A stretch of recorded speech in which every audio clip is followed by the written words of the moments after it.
Ronald Speirs, nicknamed Sparky, is portrayed by actor Matthew Settle in Band of Brothers. In the series, Don Malarkey and several other Easy Company men are having a discussion about Speirs and the rumor that he shot several unarmed German prisoners. They also mention another shocking rumor that Ronald Speirs had shot a sergeant in his own platoon who was drunk and refused to go on a patrol. Someone then chimes in that they heard that Speirs shot as many as 20 prisoners on D-Day. He supposedly first cordially passed out cigarettes to the prisoners before turning and shooting them all with his Thompson .45 caliber submachine gun. The story is also told in Stephen Ambrose's book on which the series is based. And while Ambrose says that he heard it from many sources, all of the sources were secondhand. No one actually saw it happen. As emphasized in Band of Brothers, there were indeed many exaggerated and distorted rumors floating around about Ronald Speirs. It's true that Don Malarkey had heard some of these stories and desperately hoped that he would never be under the command of Speirs. Of course, things didn't work out that way for Malarkey.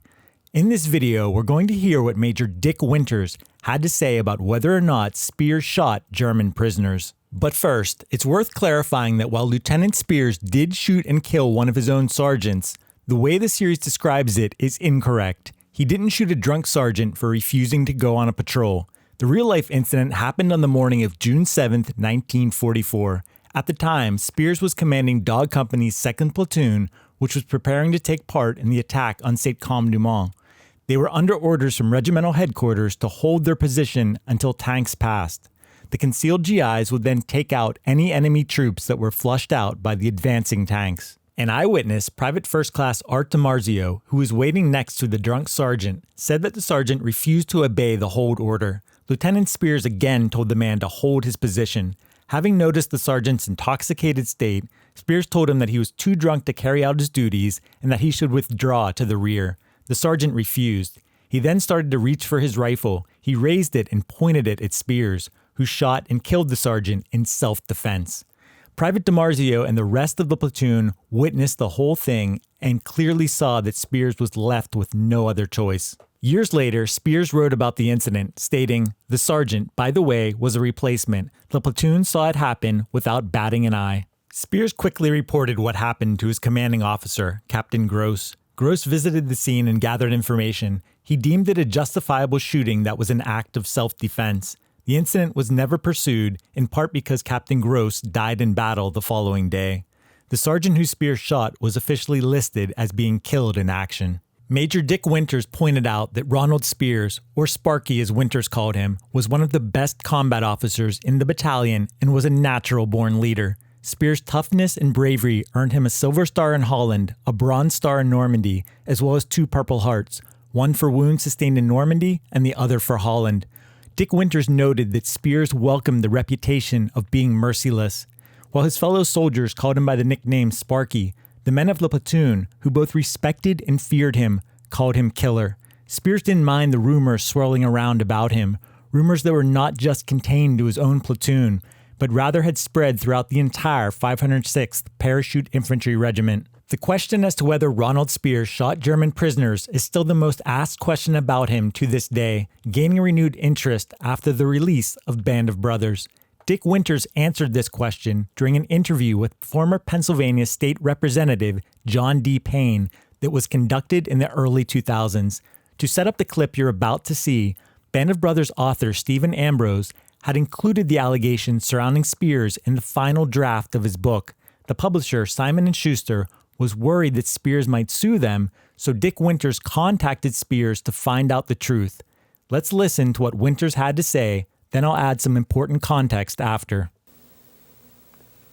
Well, I'll tell you, this is one of the problems Ambrose had when we finished with the book.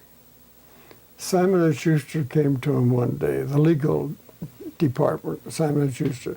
They read the book, and they visualized publishing this book.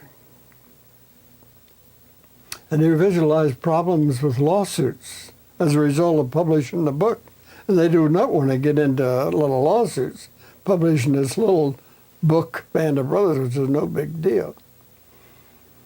Here you had all these examples of accusations made about this guy shooting prisoners of war, which is strictly against all the rules of war and the way we normally think. And there was a number of examples of this, but Speirs is a good example of the point I'm going to make here. And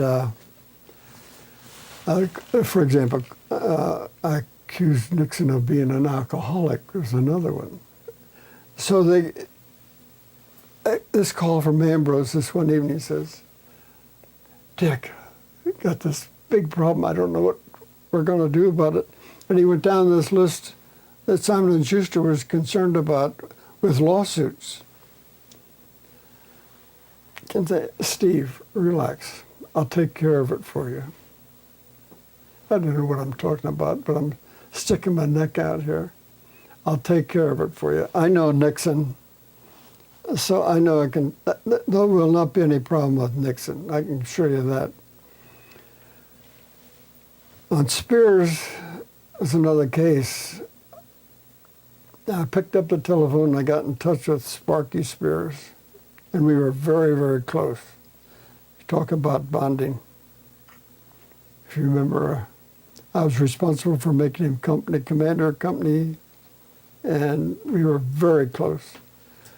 I said, Sparky, you know, these stories have been going around for years, and everybody says that nobody saw it directly. I'm going to ask you, are they true? He said, oh, yeah. Yeah, they're true, Dick. Good. Well, here's my problem, Sparky. Simon & Schuster is very concerned about lawsuits in this thing. Oh, look, he said, no problem. You want me to put that in a letter? Gladly. And he did. He put it in a letter. That letter is in those files. There's never been a problem with... Simon & Schuster never had a problem. Nobody's ever had a problem with that thing because it's a true story. Earlier, I mentioned paratrooper Art DiMarzio, who was with Ronald Speirs' platoon and witnessed him shoot the drunk sergeant in self-defense. DiMarzio, a 19-year-old private from Ohio, also appears to be the only first-hand account we have of Speirs shooting German prisoners. According to DiMarzio, who landed with Ronald Speirs on D-Day, he was with Speirs and Sergeant Corrington when they encountered 3 German soldiers walking down the road shortly after they landed. A brief physical brawl took place before the 3 American paratroopers overpowered the Germans, who had yet to figure out what exactly was going on. Speirs addressed his 2 subordinates in a firm manner, telling them, "We're going to have to take them out. We can't take them with us." He ordered the 2 men to each shoot a prisoner, and Speirs shot the 3rd himself. This was the unfortunate reality of the chaos of the Normandy landings. In many cases, taking prisoners was not an option, as the paratroopers were scattered, with no rear elements and no way to manage prisoners. It was either kill them or let them go. Ronald Speirs was by no means unique in this sense. There are many other stories of paratroopers proudly proclaiming that they were taking no prisoners. Such statements were even reported in newspapers. This is one of the realities of war, including Normandy. Not only was it often logistically impossible to take prisoners, American soldiers would see the bodies of fellow paratroopers riddled with bullets hanging from trees, and they would want revenge. This was also true of Germans when they saw their comrades lying dead. Hitler had ordered all special forces, including paratroopers, be shot on sight. Similarly, the commander of the 101st Airborne Division, General Maxwell Taylor, instructed the paratroopers to take no prisoners during the Normandy invasion. Easy Company paratrooper Don Malarkey said that General Taylor told them that taking prisoners would handicap their ability to carry out their mission. Historians have discovered that many U.S. units were ordered to take no prisoners during the D-Day landings in Normandy. A few hours after they had shot the 3 German troops, Private DiMarzio and Lieutenant Ronald Speirs had left the Marmion farm, which had become a major gathering point for scattered troops. With them were men from various segments of Dog Company. On their way toward Auduville, they encountered 4 Germans who were unarmed. This time, Speirs shot them himself. It is this second incident that sparked the rumors that are relayed in Band of Brothers. There are a number of other allegations about Speirs shooting prisoners that I won't get into here. That's because in those cases, it's impossible to separate rumor from fact, as they are not first-hand accounts. Stories about Speirs grew and evolved until they hardly resembled the kernel of truth that they may have started with. If you're interested in learning more about these allegations and innuendos, I highly recommend the book Fierce Valor, The True Story of Ronald Speirs and His Band of Brothers. It's extremely well researched and was one of my primary sources in making this video. If you enjoyed this video about Ronald Speirs and want to see more Band of Brothers content, hit that like button and subscribe to our channel. Anchors away, my friends.